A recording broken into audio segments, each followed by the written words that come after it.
नमस्कार, प्रणाम, हर हर महादेव। आप सब कैसे हैं? आई होप आप सब बढ़िया होंगे। और दोस्तों, आप सभी को बता दूं कि हिट मशीन खेसारी लाल यादव का आज से 4 दिन पहले एक गाना आया था, जिस गाना का नाम है नींबू खरबूजा भइल पार्ट 2। और इसी सॉन्ग पर एक रील वीडियो बना के लकी विश्वकर्मा अपने फेसबुक पेज पे डाले थे। और वह रील वीडियो इतना वायरल हुआ कि उस रील वीडियो पर मात्र 4 दिन में 71 मिलियन व्यू कंप्लीट हो गए हैं।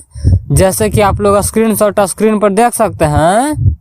तो आप लोग अंदाज लगा सकते हैं कि खेसारी लाल यादव का पावर कितना है और खेसारी लाल यादव का फैन बेस कितना है कि गाना आते ही उसको इतना वायरल करते हैं कि मात्र 4 दिन में रील वीडियो पर 71 मिलियन व्यू कंप्लीट हो जाता है।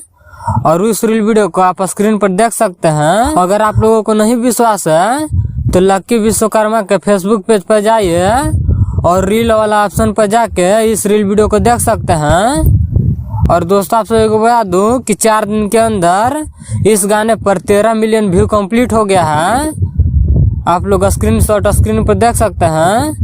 तो इस वीडियो में इतना ही। इस वीडियो के बारे में क्या कहना चाहते हैं कमेंट करके जरूर बताएं। और मेरे चैनल पर नए हो तो चैनल को सब्सक्राइब कर लें, ताकि ऐसे ही हिट मशीन खेसारी लाल यादव का वीडियो सबसे पहले देखने के लिए मिले। तो मिलते हैं अगले वीडियो में, तब तक के लिए जय हिंद।